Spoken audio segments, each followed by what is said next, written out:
Hello, am I audible? Yeah, thank you. नमस्कार मित्रांनो, माझा विषय आहे शारीरिक हालचाल आणि योग. हालचाल म्हणजे काय आहे? जिथे आपण साथ प्रतिसाद देतो, मानसिक शारीरिक वाढ होते, त्याचबरोबर चयापचय क्रिया होते, इत्यादी गोष्टी. मित्रांनो, हालचाल जेव्हा बंद होते तेव्हा मनुष्य मृत्यू पावतो. म्हणजे काय? तर जीवन ते मृत्यू हा जो प्रवास आहे हा विविध घटनांनी, अनुभवांनी आणि भावनेने भरलेला असतो.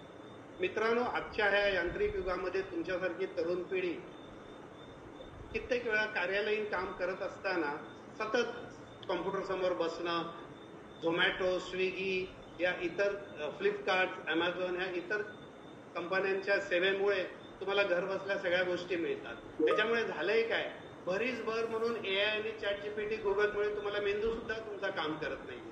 तर ह्याच्यामुळे तुम्हाला शरीरातला जाडपणा जाणवत असेल, नंतर चिंता, भय, ताण, तणाव, विविध आजार तुम्हाला जडतात, जसे मधुमेह आहे, ब्लड प्रेशर आहे, आणि ह्याच्यामुळे तुमचं प्रगती होण्याच्या ऐवजी अधोगती चालू आहे. मित्रांनो, याच्या रामबाण उपाय म्हणजे काय आहे?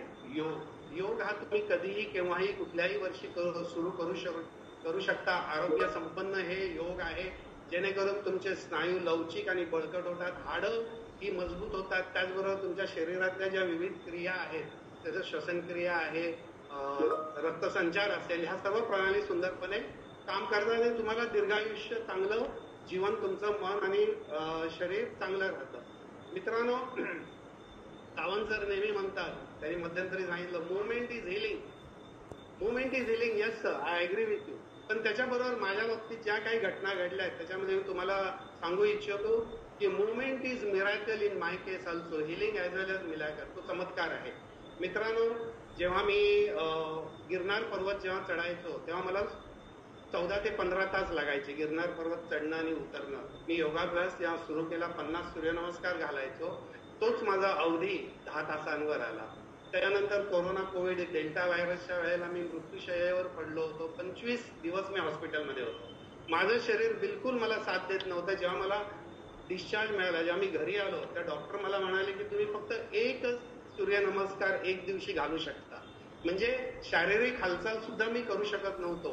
पण जेव्हा मी योगाभ्यासचा सराव केला, शारीरिक सराव सुरू केला, तेव्हा मी परत 50 सूर्यनमस्कार घालायला लागलो. नर्मदा परिक्रमा केली. जवळजवळ मी 2700 किलोमीटर 87 दिवसात. माझा उजवा गुडघा दुखावला गेला, त्याच्यामध्ये माझी पार्शलनी रिप्लेसमेंट झाली. त्यानंतर जसं सावंत सर म्हणाले, movement is healing, movement is miracle, मी परत माझा सराव सुरू केला, योगाभ्यास, आणि आज मी 30 सूर्यनमस्कार घालतो. मित्रांनो, निंबाळकर गुरुजी म्हणतात, जोपर्यंत पळताय तोपर्यंत पळत राहा, जोपर्यंत चालताय तोपर्यंत चालत राहा, बसून व्यायाम करा, शेवटी झोपून प्रत्येकाला जायचंच आहे.